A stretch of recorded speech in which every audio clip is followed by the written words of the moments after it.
Lola, assalamu alaikum. How's it going, man? Alhamdulillah. Alhamdulillah. How's work? Alhamdulillah, work is good. Good. How about Family? you? How are the programming? Family?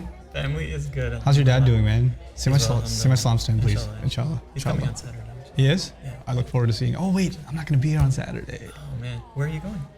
I'm going to Houston. Inshallah. Oh, how's the program? I'm guessing. Yeah, lots of programs are up nowadays. So, alhamdulillah. What do you got going on? Did a few programs, and one of them, actually one sticks in my head because that program went great. At the end of it, this lady comes up to me and says she needs to talk to me in private, right? And I pull her to the side, and she starts talking to me about her husband. And it was it's not the worst of what I've heard, but it's messed up enough. So she comes up and says, my husband's really religious. He prays 5 times a day. He goes to the masjid all the time, etc., etc., etc. But at the same time, he forbids me from seeing my family. Oh. He doesn't like when I call them. He doesn't like when I go over. So I almost secretly have to call my mom or, check on them. And I don't, if I don't tell him that I'm talking to my mom, am I being sinful or something?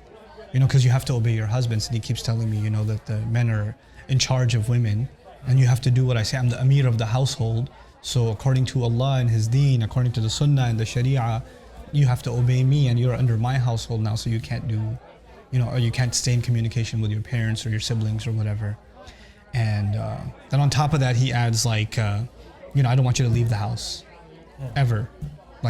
Just stay home. And until I take you out, don't go anywhere kind of thing. So she's like, am I sinful for, she got in trouble for going in the backyard one time or something. So she's frustrated and her husband was there, but he was in a bathroom break or something. So she figured she'd slip in the question.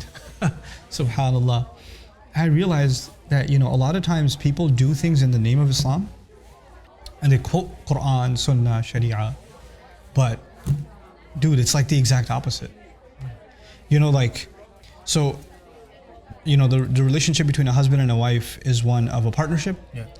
And even though the husband has been given certain responsibilities in the home, the Quran's language is not men are authorities over women. الرجال قوامون على النساء, maintainers over women. The word qawam has nothing to do with authority.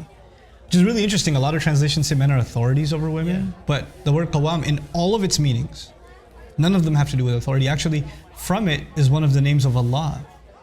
Allahu la ilaha illa huwa al-hayyul qayyum, from the same origin. And the word qayyum has nothing to do with authority, even when you're talking about Allah. It has to do with Him taking care of, maintaining, holding upright, etc. He maintains the entire existence. That's what makes Him qayyum, So just to take that and first of all say that I'm the authority over you, it doesn't make any sense. And then second of all, I have a relationship with my wife. Or my wife has a relationship with me. She has a relationship with her parents, with her siblings, with her friends, with all these relationships, right? Yeah. One relationship does not have the right to tell me to violate all the other relationships.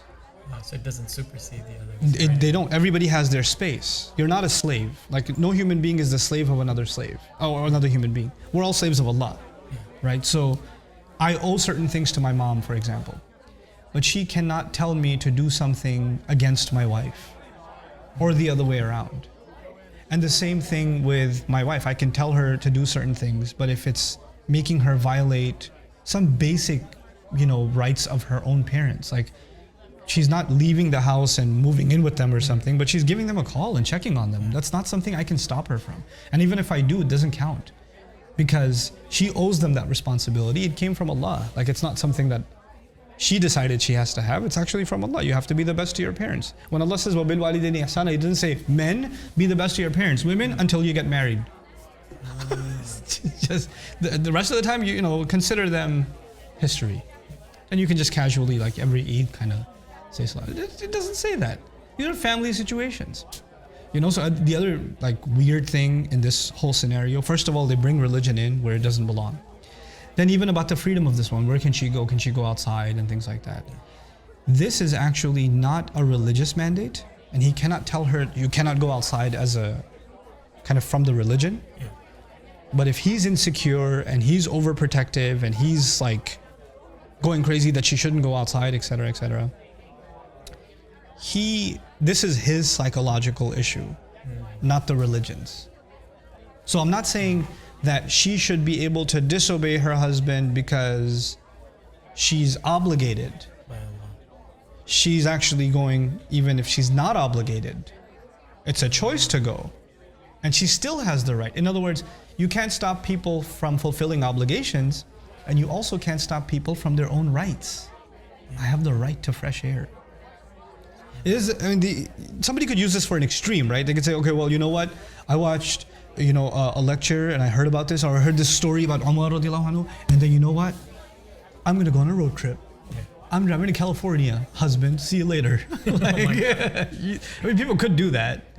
But that's their problem. Then that's another psychological disorder. Like, I'm just going to be rebellious because I can be, etc. I mean, family is not about rules that are imposed. Like if I have to quote a hadith at you every time I want you to do something, or you have to quote an ayah at me, then we've got much deeper issues than, than Quran and Sunnah. We don't have a normal marriage. Yeah. Like, marriage is about, discussion and compromise, making sure the other person's happy, right? And when you have to blackmail someone to do something using their religion, that's like ultimate, like, evil. Yeah. I can't think of anything more messed up than that in a relationship. To use chips like that, to use hadith and Quran to impose your will on somebody else, even though that doesn't even fit, subhanAllah. So I tried to tell her what I could, but at the end of the day, she's in this situation, and I can't, or nobody else can intervene. At the end of the day, she's going to have to work those things out with her husband directly. Maybe it can help. Yeah, and maybe it did help, but at the very least, I think in a lot of relationships, there needs to be open conversation. Mm-hmm. And when people are misusing religion, they should be called out for it. Yeah. So makes me sad to see this, but inshallah, things are getting better. At least people have the courage now to at least come up to me. I commend your courage. It's not easy to come and talk about a problem you're having at home, Yeah. So I pray that inshallah, so many people get helped because she's had the courage to come and ask the question. I'll see you next time, Okay. inshallah.